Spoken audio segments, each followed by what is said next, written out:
ভারতীয় চলচ্চিত্র জগতে বিশেষ করে বলিউড অভিনেতাদের মধ্যে আয়ের হিসেব প্রায়শই পরিবর্তিত হয়। আর অভিনেতাদের একটি বড় অংশের আয় আসে চলচ্চিত্র থেকে। এর মধ্যে তাদের পারিশ্রমিক ছাড়াও সিনেমার মোট আয়ের একটি যে লভ্যাংশ থাকে সেটাও অন্তর্ভুক্ত থাকে। এছাড়া বিভিন্ন ব্র্যান্ডের বিজ্ঞাপনে কাজ করে অভিনেতারা বিশাল অঙ্কের অর্থ উপার্জন করে থাকেন। সিনেমা মুক্তির আগে প্রযোজনা সংস্থা এবং সংশ্লিষ্ট অভিনেতারা অনলাইন স্ট্রিমিং, নিজস্ব প্রযোজনা সংস্থা এবং ব্র্যান্ডের সাথে যুক্ত থেকেও আয় করেন অনেকেই। তবে একজন অভিনেতার সর্বোচ্চ আয় কত এবং তা কিভাবে বিবেচিত হয়, আজ তারই উত্তর খুঁজব। বিভিন্ন তথ্যসূত্র যেমন ফোর্বস, ফোরাম ইন্ডিয়া এবং অন্যান্য অর্থনৈতিক সংস্থার প্রতিবেদন থেকে অভিনেতাদের আয়ের যে হিসেব পাওয়া যায়, এই প্রতিবেদনগুলিতে সাধারণত তাদের মোট উপার্জন হিসেব করা যায়, যা এক বছরের নির্দিষ্ট কিছু প্ল্যাটফর্ম থেকে যারা আয় করেছেন। তাই 2025 সালের রিপোর্ট অনুযায়ী কোন কোন ভারতীয় বলিউড অভিনেতা সবচেয়ে বেশি আয় করেছেন এবং একটি সিনেমার জন্য তাদের পারিশ্রমিক আনুমানিক কত হতে পারে, সেই ধারণা থেকে একটি তালিকা তৈরি করা হয়েছে এবং সেই সেরা 10-এর তালিকা তুলে ধরার চেষ্টা করছি আপনাদের সামনে। শীর্ষে রয়েছেন শাহরুখ খান। প্রতি ফিল্ম অনুযায়ী তার পারিশ্রমিক আনুমানিক 150 কোটি থেকে 250 কোটিরও বেশি। শাহরুখ খানের আয়ের এই বিশাল অঙ্কের কারণ হলো তিনি এখন ছবির জন্য একটি নির্দিষ্ট পারিশ্রমিকের চেয়ে লাভ ভাগের চুক্তিতে বেশি মনোনিবেশ করেন। তার ব্লকবাস্টার হিটগুলি যেমন পাঠান এবং জওয়ান, এই ছবিগুলি থেকে তিনি প্রায় 60% লাভ ভাগ নিয়েছেন, যা তার মোট আয়কে আকাশ ছোঁয়া করে তুলেছে। 2 নম্বরে কে রয়েছেন? 2 নম্বরে রয়েছেন আমির খান। প্রতি সিনেমা অনুযায়ী তার আয়ের সংখ্যা কত জানেন? 175 কোটি থেকে 275 কোটি টাকা। প্রায়শই সিনেমার সাফল্যের উপর ভিত্তি করেই লাভ ভাগ চুক্তি করেন আমির খান। মোট সম্পদের পরিমাণ প্রায় 1862 কোটি টাকা। তিনি আমির খান প্রোডাকশনস নামে একটি প্রযোজনা সংস্থার মালিকও, যে সংস্থার অধীনে তিনি লাগানের মতো জনপ্রিয় সিনেমা প্রযোজনা করেছেন। এছাড়া বিজ্ঞাপন এবং অন্যান্য ব্যবসায়িক কার্যক্রম থেকে তিনি নিয়মিত আয় করে থাকেন। 3 নম্বরে রয়েছে সালমান খান। সালমান খানের আনুমানিক মোট যে পারিশ্রমিক এবং সম্পদের পরিমাণ প্রায় 2900 কোটি টাকা এবং প্রতি মাসে তার আয় হয় 16 কোটি টাকা। সালমানের আয়ের প্রধান উৎসগুলো হলো চলচ্চিত্র, রিয়েলিটি শো, বিগ বস, সঞ্চালনা, বিজ্ঞাপন এবং তার নিজস্ব প্রযোজনা। সালমান খান ফিল্মস যে প্রযোজনা সংস্থা রয়েছে সেখান থেকে তিনি টাকা ইনকাম করেন এবং প্রতি সিনেমা অনুযায়ী তার ইনকাম 100 কোটি থেকে 150 কোটি টাকা। নির্দিষ্ট চুক্তির উপর ভিত্তি করে পারিশ্রমিক এবং লাভের অংশ নেন সালমান খান। 4 নম্বরে রয়েছে অক্ষয় কুমার।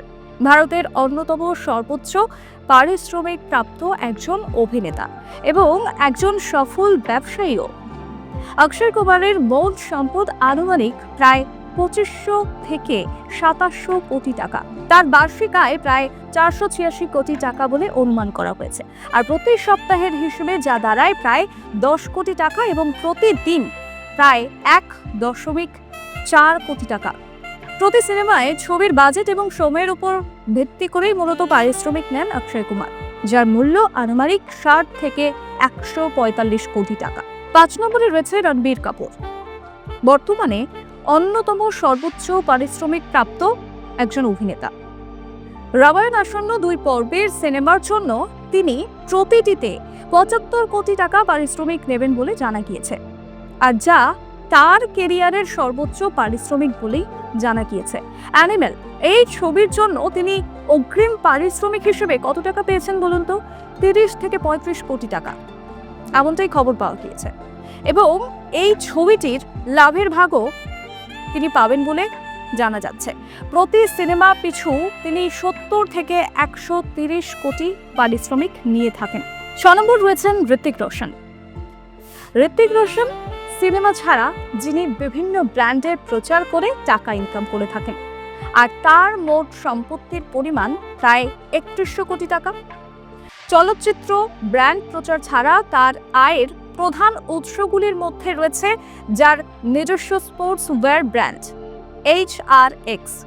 এছাড়াও তিনি বিভিন্ন ব্যবসায়িক উদ্যোগ এবং রিয়েল এস্টেটে বিনিয়োগ করে আয় করে থাকেন এবং বড় বাজেটের যে অ্যাকশন ফিল্ম রয়েছে সেই ফিল্মের জন্য উচ্চ পারিশ্রমিক নেন, যার মূল্য আনুমানিক 75 কোটি থেকে 100 কোটি টাকা। 7 নম্বরে কে রয়েছেন? 7 নম্বরে রয়েছে অজয় দেবগন। শুধুমাত্র সিনেমা অভিনয় ছাড়া প্রযোজক হিসেবেও কাজ করে থাকেন তিনি, যার ফলে অজয় দেবগনের আয়ের কাঠামো ভিন্ন হয়। সিনেমা প্রতি তিনি কত পারিশ্রমিক নেন? আনুমানিক 60 কোটি থেকে 100 কোটি টাকা। এবং অজয় দেবগনের আনুমানিক মোট সম্পদের পরিমাণ প্রায় 427 থেকে 600 কোটি টাকা।